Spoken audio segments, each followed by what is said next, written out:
द्वितीय स्कंद तृतीय अध्याय श्री शुकवाच कहती साधुचित्ते प्रसन्नेनुपति अग्रते शुण राजन पुण्य देया तु मते पचारिलु जा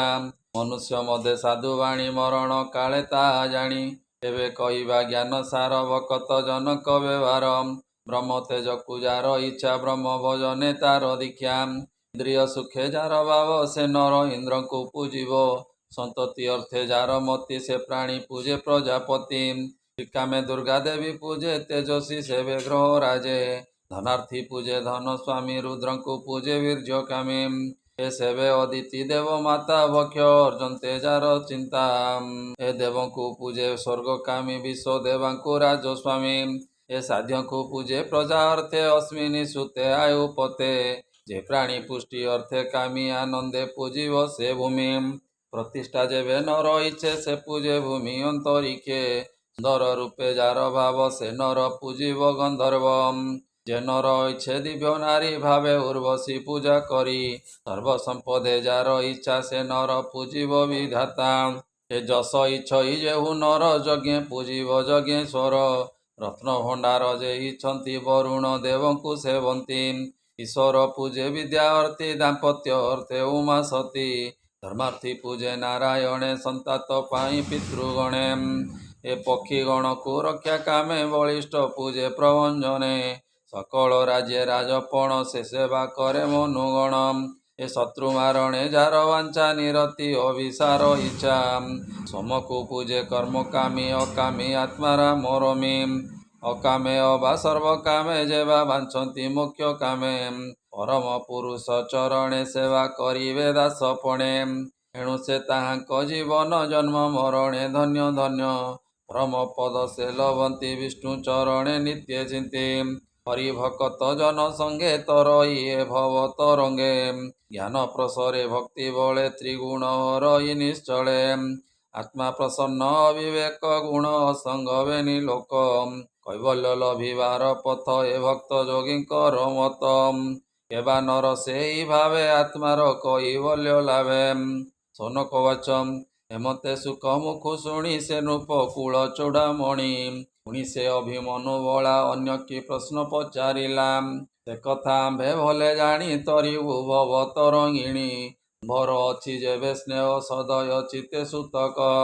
से हरि कथा सभा मध्य बकते कहती आनंदे पंडुवंशे महारथ स्वभावे विष्णुर बकत हे बालक क्रीडा रस बले जे भजे कृष्ण पाद तले आस कुमर सत्वगुण स्वभावे विष्णु परायण परमानंद गुण गाथा सतसंग में जे बकता जीवन बई ए जगते से हरि कथा मृत नित्य न कले जीवन निश्चल इन तार आयु बल रवि उदे अंत काले जंतु जीवन घेनी चले जे हरि भावे थांती जड़ी तांको जीवन दूरे एड़ी तरुगणे संसारे जीवन अज्ञान व्यवहारे लोहकारक गृहे बाती किवा निश्वास न छाड़ती ग्राम कानन पशुगण कि न भक्षन्ति जल तृण मूत्र पुरीष उत्सर्गन्ति अज्ञान सुखे से वंचन्ति स्वान शुकर ओटखर यांक समान से नरम हे कृष्णर नाम उच्चारण न शुणे जार श्रवण ताहार कर्ण जुग कांते विवरे दिशन्ति जे मते ए तुंडर मध्य जिह्वा बही जे हरि नाम नवासई धूर्धवाणी बोली तारे जे हरि नाम न उच्चारे जार उत्तम शिर साजे सुवर्ण मुकुट विराजे पाट बसने बांधी चूल श्रवणे विराजे कुंडल से जेबे हरिଙ୍କୁ न नमे से मुंड भार भये श्रमे जेवा सुंदर बेनी भुजे कांचन कंकण विराजे ए विष्णुर कार्य जेबे नुहे श्मशाने अस्ति प्राय सोए लोचन बेनी थाउ मुखे जे हरि मूर्ति न देखे मयूर पुच्छ बोली तारे से अंध संसार सागरे चरण जुग बही नरे जेबे नगमे विष्णुपुरे से पाद भग्न वृक्ष दुई से जेने पदे न चलई नर भक्त पद रेणु सर्वदा न लागे जातन पवित्र नुहे ता शरीर से अटे सबर आकार तुलसी दल कृष्ण देह शुद्ध सौरभ गंध बये से गंध जार नासादार न पशे सब ता शरीर ଦାରୁ ପାଷାଣ ଲୋହ ତାର ସେ ଅନ୍ତେ ପଡ଼େ ତମ ଘର ଏ ଗୋବିନ୍ଦ ନାମ ଯାର ହୃଦେ ନ ପଶେ ପୁଲକ ଆନନ୍ଦେ ଯେବେ ବାପ ସଇ ହୃଦରେ ନୟନ ଅଶ୍ରୁତା ନ ଝରେ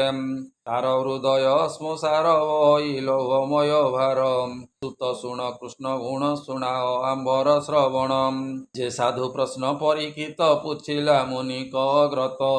ଆତ୍ମା ବିଦ୍ୟାରେ ବଳେ କରି ସୁଖ ଯା କହିଲା ବିସ୍ତାରୀ ସେ ଆତ୍ମମନ ଅନୁକୂଳ ବହି ସଂସାରୁ କର ପାର ହରି ଚରଣ ପଙ୍କଜେ ବ୍ରାହ୍ମଣ ଜଗନ୍ନାଥ ଭଜେ ଶ୍ରୀମଦ ଭାଗବତେ ମହାପୁରାଣେ ପରମହଂସ୍ୟାಂ ସହିତଂ वैशिक्यं द्वितीय स्कंदे सुख परीक्षित संवादे भक्ति जोग प्राधान्य वर्णने नाम तृतीयोऽध्यायः बोलानंदे कवार हरि हरि बोलम।